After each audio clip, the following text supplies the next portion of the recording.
नमस्ते दोस्तों, welcome back to Shiva एहसास। मेरा नाम है नेहा और आज का वीडियो जो है वो इब्राहिम हिक्स के वीडियो से इंस्पायर्ड है। आज के वीडियो में मैं आपको ये बताना चाहती हूँ कि हमारी हैप्पीनेस, हमारा खुश रहना, हमारा अपना वेलबींग कितना ज़्यादा इम्पोर्टेंट है। अगर हम खुश रहते हैं, अगर हम पॉजिटिव रहते हैं, अगर हम हैप्पी है, ठीक है, उससे हमें तो फ़ायदा मिलता ही है, क्योंकि हम जैसे होते हैं, जैसे हमारा वाइब्रेशन होता है, वैसे ही हम अट्रैक्ट करते हैं, वैसे ही हम मैनिफेस्ट करते हैं। लेकिन जब हम खुश हैं, जब हमारा वाइब्रेशंस हाई है, तो जब हम किसी भी चीज़ को मैनिफेस्ट करने की कोशिश करते हैं, किसी भी चीज़ को डिज़ायर करते हैं, उन सारी चीज़ों को हम अपने वेलबींग से, हम अपने हाई वाइब्रेशन से उनको भी अपना हाई वाइब्रेशन देके उनको भी कंट्रीब्यूट करते हैं। जैसे कहते हैं ना कि हम अपने रंग में उनको रंग देते हैं, वैसे ही जब हम अपने हाई वाइब्रेशन में होते हैं तो हम जिस चीज़ों को भी, जिन जिन इंसानों को मैनिफेस्ट करने की कोशिश करते हैं, जो चीज़ों को मैनिफेस्ट करने की कोशिश करते हैं, उन सब चीज़ों को हम अपने वाइब्रेशन से उनको भी रंग देते हैं।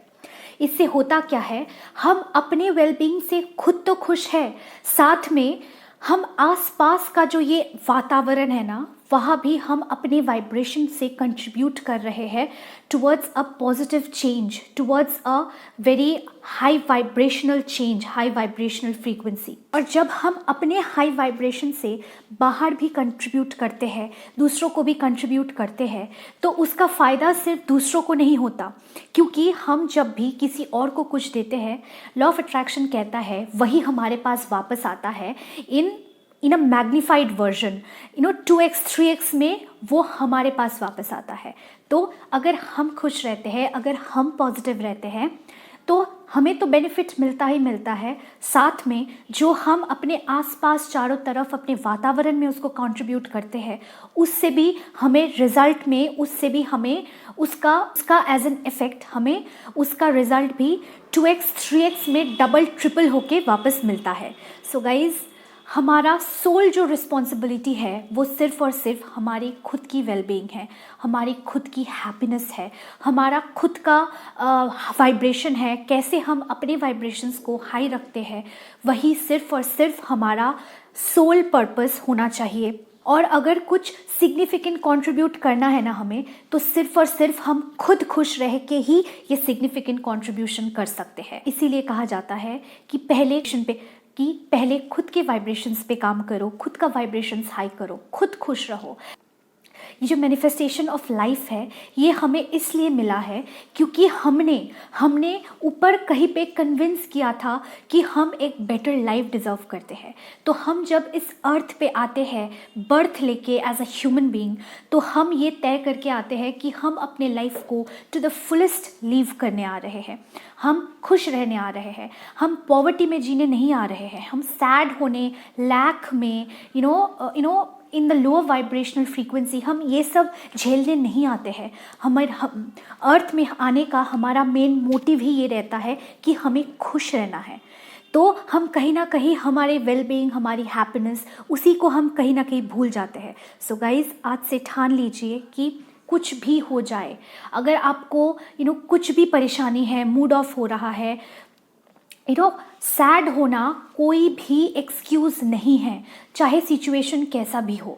सैड होना is never an excuse. Situation जैसा भी है बाहर है, क्योंकि हम लॉ ऑफ अट्रैक्शन फॉलो करते हैं, तो हमें पता है कि जो भी बाहर हमें दिख रहा है वो हमारे इनर वर्ल्ड का ही रिफ्लेक्शन है।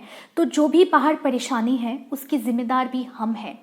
और गुड न्यूज़ भी ये है कि अगर हम बाहर बुरे चीज़ों को मैनिफेस्ट कर सकते हैं, तो इंटरनली पॉजिटिविटी को कल्टीवेट करके हम बाहर के सर्कमस्टांसेस को भी चेंज कर सकते हैं। सो बाहर के सर्कमस्टांसेस में क्या हो रहा है, क्या परेशानी है, पैसे नहीं है, रिलेशनशिप ख़राब है, जो कुछ भी है, वो कोई भी एक्सक्यूज़ नहीं है खुद सैड होने का, क्योंकि वो सब आप ही ने अट्रैक्ट किया है अपने वाइब्रेशन से। अब आप उन सब का अब आप उन्हीं सब का एक्सक्यूज़ देके फिर से लोअर वाइब्रेशन में जा रहे हैं, तो ये तो कंटिन्यू होता रहेगा ना। तो इस लोअर वाइब्रेशनल फ्रीक्वेंसी और ये जो आउटसाइड मैनिफेस्टेशन है, ये जो विशियस साइकिल है, इसको ब्रेक सिर्फ और सिर्फ हम और आप ही कर सकते हैं। कैसे? खुद खुश रह के अपनी खुशी से कंट्रीब्यूट करके, और उसी कंट्रीब्यूशन से खुशी डबल ट्रिपल होके फिर से वापस आने वाला है हमारे लाइफ में। सो गाइज, आई होप इस वीडियो से आपको खुद खुश रहना, खुद का वेलबींग, खुद की हैप्पीनेस का इंपॉर्टेंस पता चला है। So guys, stop worrying about your situation and start creating from the with in, क्योंकि जो अंदर क्रिएट होगा वही बाहर रिफ्लेक्ट होगा। तो बाहर क्या हो रहा है उस पर परेशान होके, उस पर सैड होके कोई फ़ायदा नहीं है। अगर सिचुएशन चेंज करना है तो इंटरनली पहले खुद को चेंज करना चाहिए। सो गाइज़, आज के लिए बस इतना ही। मिलते हैं आपसे बहुत जल्द अगले वीडियो में। तब तक के लिए have a great day. Bye bye.